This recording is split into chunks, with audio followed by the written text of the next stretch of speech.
წითელი პარასკევის ტრადიციული მსვლელობა იერუსალიმში წმინდა მიწაზე ქრისტეს ჯვარცმის სცენა გააცოცხლეს. მაცხოვრის გზა გოლგოთასაკენ ათასობით ქრისტიანმა სასულიერო პირებთან ერთად გაიარა. კონსუმირებული მსვლელობა ბიბლიური სიუჟეტის მიხედვით იყო დადგმული. პროცესია 14 ადგილზე შეჩერდა, ისე როგორც ეს ბიბლიაში აღწერილი. იერუსალიმში უსაფრთხოების ზომები გამკაცრებულია, პალესტინელი ქრისტიანები და წმინდა ქალაქში შეზღუდული რაოდენობით შეუშვეს. იერუსალიმში იმყოფება ქრონიკის გადამღები ჯგუფი კოდერძი შარაშიაგი ამბობთ. Ნაწამები იესო, გოლგოთას გზა და 14 გაჩერება. იერუსალიმში მაცხოვრის ნების სცენა აღადგინეს. ტრადიცია არ დაირღვა და წელსაც წითელ პარასკევს წმინდა მიწაზე კოსტიუმირებული წარმოდგენით ბიბლიური სცენები გაცოცხლდა. ეს წითელი პარასკევია და ამ დღეს წმინდა მიწაზე ორთოდოქსები, მართლმადიდებლები, კათოლიკეები და პროტესტანტები ერთად აღნიშნავთ. აქ იმიტომ შევიკრიბეთ, რომ ეკლესიაში ჩვენი სპეციალური ცერემონიები გვაქვს შესასრულებელი. მიხარია წმინდა მიწაზე ამდენ ადამიანს რომ ხედავ. მე აქ ჩამოსასვლელად დიდი გზა გამოვიარე. ამ ადგილზე მხოლოდ სიმშვიდეს ვგრძნობ. ხომ იცით როგორი ფასდაუდებელი რამ არის ეს? ღმერთო ჩემო, არც კი მჯერა რომ აქ ვარ.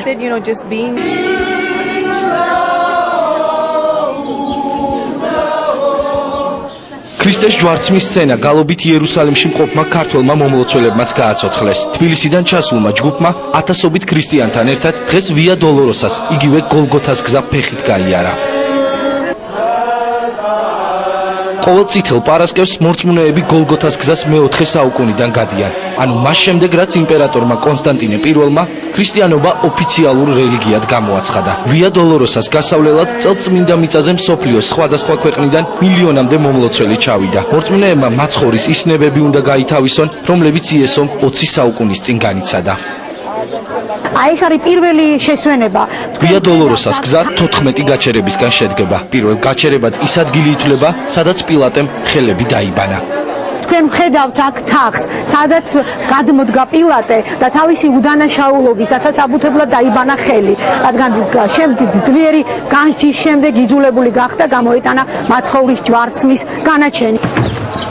გოლგოთას გზის მეორე გაჩერება ის ადგილია, სადაც იესო ქრისტემ ჯვარი აიღო. მორწმუნეებისთვის ყველაზე მძიმედ მესამე, ანუ ის შესვენება ითვლება, სადაც მაცხოვარი ჯვრის სიმძიმის გამო პირველად დაეცა. აქობამდე რომ მოაღწია, მაშინ პირველად წაიქცა და შემდგომ აქედან გააგზელა გზა, სადაც ღვთისმშობელი შეუერთდა და შემდგომ გრძელდება ეს გზა კიდევ ქვემოთ. მეხუთე გაჩერებაზე სიმონ კვირნელოს, რომელმა ჯარისკაცმა ქრისტეს ჯვარი აჰკიდა. მეექვსე შესვენებისას წმინდა ვერონიკამ მაცხოვარს საფენით სახე გაუწმინდა. მეშვიდე გაჩერებაზე უფალი მეორედ დაეცა. მერვე შესვენების დროს კი იესომ წუხარე იერუსალიმელი ქალები დაამშვიდა. ყველაზე დიდხანს მომლოცველები მე-9 გაჩერებაზე ჩერდებიან. აქ ქრისტე მესამედ დაეცა და ადგილს მისი ხელის ანაბეჭდის შემორჩა. ბოლო 5 გაჩერება ქრისტეს საფლავის ეკლესიაშია მოქცეული. იქ სადაც უფალი ჯვარზე გააკრეს. შემდეგ კი მისი გარდამოხსნა და საფლავად დადება მოხდა. აქ დღეს განსაკუთრებული ხალხმრავლობა იყო. გარდამოხსნის ადგილზე მორწმუნეებმა წმინდა ადგილის მადლის მისაღებად საკუთარი ნივთები დააწყვეს. მე-14 გაჩერებაზე, ანუ ქრისტეს საფლავთან, დღეს მომლოცველების შეზღუდული რაოდენობით შეუშვეს. ადგილი, სადაც ხვალ მარადიული ცეცხლის გარდამოსვლა მოხდება, კამერებისთვის დახურული იყო. მომლოცველთა სიმრავლის გამო სასულიერო პირებს ფიზიკური ძალის გამოყენებაც მოუხდათ.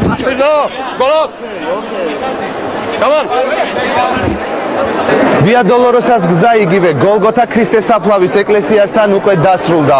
ხვალ მარადიული ცეცხლის გარდამოსვლა მოხდება, რომელსაც სპეციალურად ამ მისანახავად იერუსალიმში ჩამოსული მილიონობით ადამიანი დაესწრება. ზეგ უკვე ქრისტიანული სამყარო აღდგომის ბრწყინვალე დღესასწაულზე იმობს.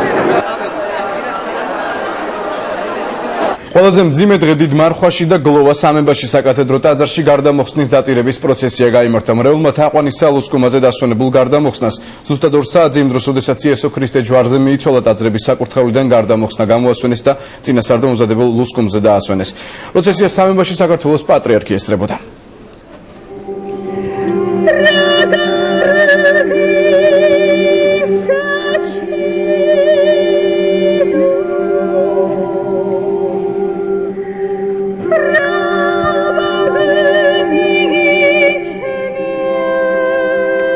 დღეს ყველაზე მძიმე დღეა დიდ მარხვაში. რამე თუ დღეს უფალი ჯვარზე აღესრულება, გარდამოხსნის დროს ჩვენ ვიცით რომ ხდება გამოსვენება უფლისა, გაგემოხსნის ხატისა, ის შემდეგ დაბრძანდება შუა ტაძარში. მასთან ყველა მოხს მოვიყვით, ვენთხოვით და ეს იმას ნიშნავს, რომ უფალი ჩვენ მივაბარეთ საუკუნო საყოფეს.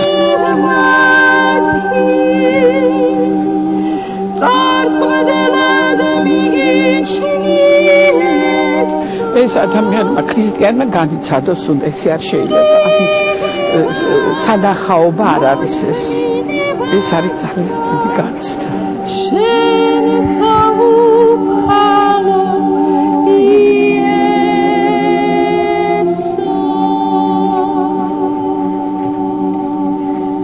ადამიანები, რომლებმაც ერთი კვირით ადრე მთელი შემართებით მიიღეს იგი იერუსალიმში, მთელი დღესასწაულით მიიღეს ზუსტად იმ ხალხმავე, იმ ერმავე, ანუ ამ ერში გაიგივებულია სრულიად კაცობრიობა, ზუსტად მათვე აწვეს ჯვარზე.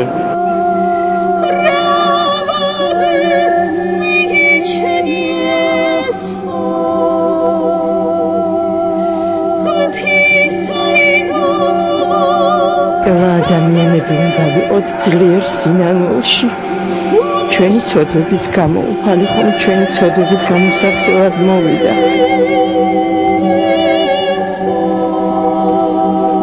კაცთა სიყვარულით და ერთმანეთის სიყვარულით უნდა დაუმტკიცოთ მას ჩვენი მისდა მერწმენა და მისდა სიყვარული.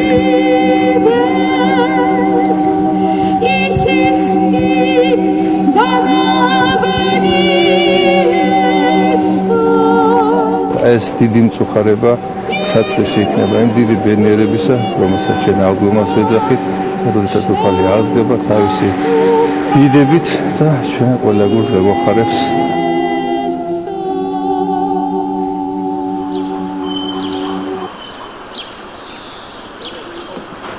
დღეს მართლმადიდებლები კვერცხს წითლად ღებავენ. ეს არის ძირძველი ტრადიცია, რომელიც საუკუნეების წინ დამკვიდრდა. ამ დღეს მორწმუნეები ითავსებენ ვნებებს, რომელიც მათ ცხოვრმა ჯვარცმამდე და ჯვარცმის დროს განიცადა.